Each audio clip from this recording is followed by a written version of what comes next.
कहानी नन्हा चूहा और उसका बड़ा सपना। एक बार की बात है, एक छोटे से गांव में एक नन्हा चूहा रहता था। उसका नाम था चीकू। चीकू बहुत ही उत्साही और जिज्ञासु चूहा था। उसे हमेशा नई नई चीजें देखने और करने का शौक था। गांव के सारे जानवर उसे प्यार करते थे, लेकिन चीकू का एक बड़ा सपना था। वह आसमान में उड़ना चाहता था। एक दिन चीकू ने सोचा, अगर मैं उड़ सकूं तो मैं पूरे गांव को देख सकूंगा। मुझे ऊंचाई से सब कुछ कितना सुंदर लगेगा। उसने अपने दोस्तों बंटी खरगोश और गिलकी गिलहरी से इस सपने के बारे में बताया।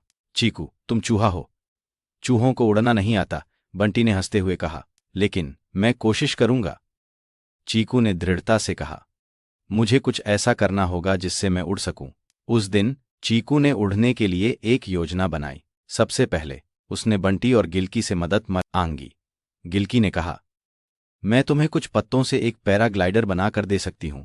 बंटी ने कहा, और मैं तुम्हें ऊंचाई पर पहुंचाने के लिए एक पहाड़ी पर ले जाऊंगा। दोनों दोस्तों की मदद से चीकू ने एक बड़ा पैराग्लाइडर बनाया। वो बहुत खुश था। अब उसे बस ऊंचाई पर पहुंचने की जरूरत थी। अगले दिन तीनों दोस्त पहाड़ी पर गए। वहां पहुंचकर चीकू ने पैराग्लाइडर पहना और कहा, मैं अब उड़ने जा रहा हूं।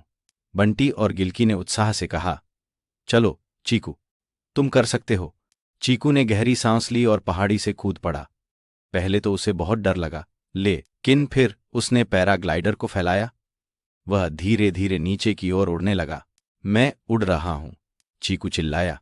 उसकी खड़ूसी का कोई ठिकाना नहीं था। उसने आसमान में उड़ते हुए गांव को देखा। सब कुछ कितना सुंदर लग रहा था। लेकिन अचानक एक तेज हवा आई और चीकू का पैराग्लाइडर झूलने लगा। चीकू ने डरते डरते कहा, ओह नहीं, मुझे इसे संभालना होगा। उसने अपने दोस्तों की आवाज सुनी, चीकू, तुम कर सकते हो, बस शांत रहो। चीकू ने अपनी हिम्मत जुटाई और पैराग्लाइडर को सही किया। धीरे धीरे वह फिर से स्थिर हो गया। उसने आसमान में उड़ते हुए एक नई ऊंचाई को छुआ। आखिरकार चीकू ने सुरक्षित रूप से नीचे उतरने का फैसला किया। बंटी और गिलकी ने उसे देखकर ताली बजाई। वाह चीकू, तुमने ये कर दिखाया। चीकू ने मुस्कुराते हुए कहा, हाँ दोस्तों, मैंने अपने सपने को पूरा किया, लेकिन मैंने सीखा कि कभी कभी डर और मुश्किलें भी आती हैं।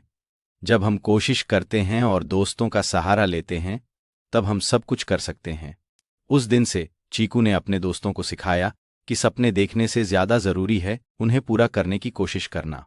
और इस तरह चीकू का सपना पूरा हुआ और वह हमेशा अपने दोस्तों के साथ नई नई चीजें करने के लिए तैयार रहता था। सीख, अपने सपनों को पूरा करने के लिए मेहनत और दोस्तों का साथ बहुत जरूरी है।